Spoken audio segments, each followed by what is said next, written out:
course, Mrs. Alecia Bartlett, please. Mrs. Bartlett, are you able to just wrap up for us in about 2.5 minutes? Thank you. Thank you so much, Dr. Kofi. Good afternoon, everyone. I was completely off guard when I was asked to undertake this assignment. So here I am, deeply honored and genuinely humbled to deliver these closing remarks on behalf of this exceptional cohort. Over the past 3 weeks, we've journeyed together through an experience that has been nothing short of transformational. It has stretched our minds, stirred our hearts, and sharpened our vision of what family leadership can and must be. What a privilege it has been to learn, reflect, and grow together. We began in week 1 by exploring what it truly means to lead at home with intention, humility, and purpose. Professor Issa Sui, and forgive me if I don't get the pronunciation correctly, but he reminded us that the family is more than a domestic unit. It is the very foundation of society where love is nurtured, character shaped, and leadership first formed. Chancellor Addy brought some deep insights about financial planning. He challenged us to see that financial stability is not optional, it's essential. Failure to plan, he warned, is a threat to destiny. We were encouraged to live beneath our means, build generational wealth, and position our children to begin life on the 25th floor, not the ground level. Dr. Flippen's message moved us deeply, not only for what he shared, but because it was evident he walked his talk. His 7 principles, servant leadership, anchored resilience, purposeful stewardship, and more, taught us that family leadership is not about having all the answers, but about showing up daily with love, humility, and purpose.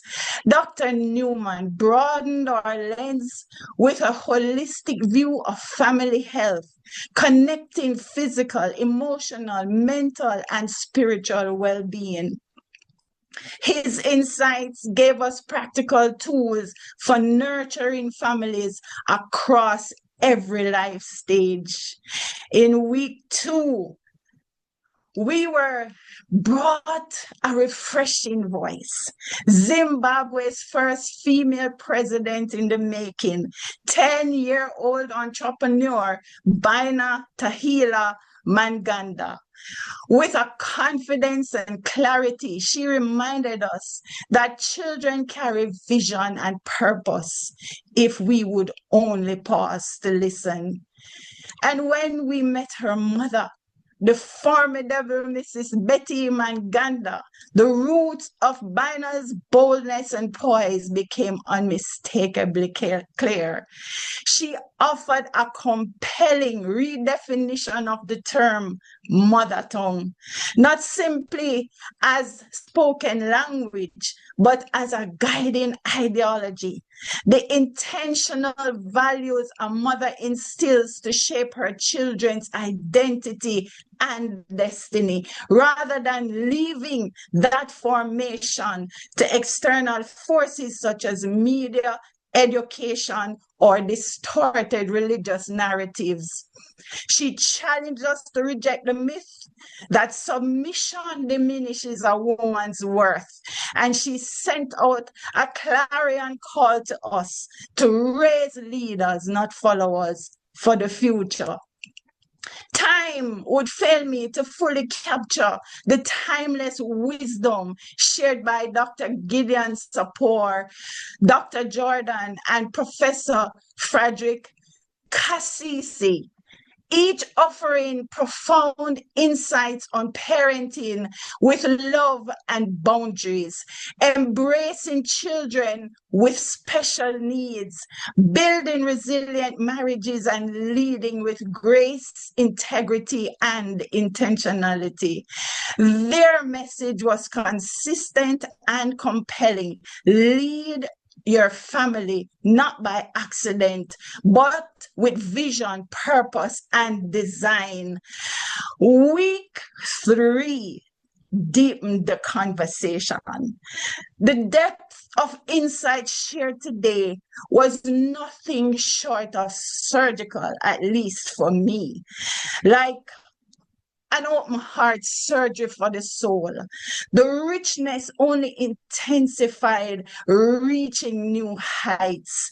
Professor Cassisi took command of our attention and left us both challenged and inspired with the wealth of wisdom he carries. This week's focus, sex, fatherhood, legacy, succession, and the impact of technology and media was so profound that each topic could easily warrant a course of its own. The key takeaways for me, the significance of fatherhood cannot be overstated. Its absence can be destructive, as we saw exemplified in the elephant story. Do not let your salary define your worth, is another. Discover and walk in your God-given value. Also, that failure is not fatal. I found that really amazing. It is often a sign you're doing, trying, becoming. Prayer is essential, but it must be matched by practical action. Engage the principles that govern success. This was not just it was a stirring call to examine who we are, what we are passing on, and how we are showing up in a rapidly evolving world. Mrs. Karen Amisa Okran highlighted that while technology and media can enhance efficiency in family life, they also present serious challenges. She emphasized the need for parents to be intentional and vigilant, using digital content as teachable moments and establishing early boundaries to prevent screen addiction and shallow connections. Families must model balance by prioritizing real, meaningful interactions, as children learn most by observing our example. And she reminded us to stay vigilant in nurturing connection with our children. That cannot be overstated, and to cover it all in prayer. Group assignment. The exceptional quality of all the group presentations is a true reflection of the caliber of this remarkable cohort. Each of you brought thoughtfulness, depth, and excellence to the task. And for that, I salute you. That said, allow me to pause and extend special appreciation to the members of Group 3, my team. With humility, respect, submission, collaboration, creativity, accountability, and unwavering support, you model the very essence of servant leadership. Group 3, thank you. Thank you for an unforgettable and inspiring experience.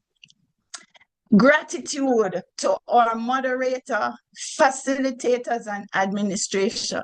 Dr. Kofi, you're a remarkable host. Remarkable job you have done in moderating the sessions each week. And we are so impressed with your professionalism, punctuality, and grace.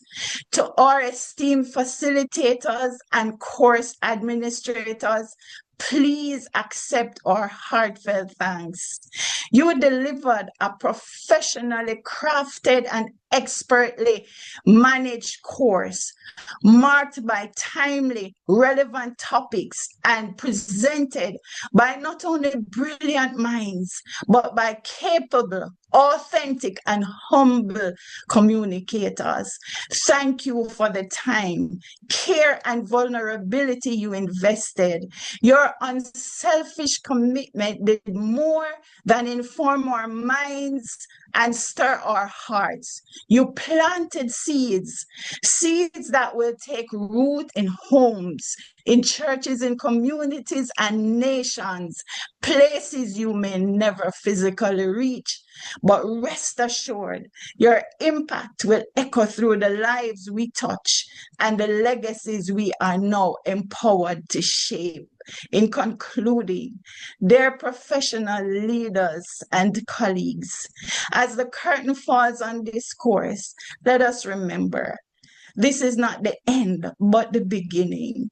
The true work of leadership doesn't begin in classroom behind podiums or at conference tables.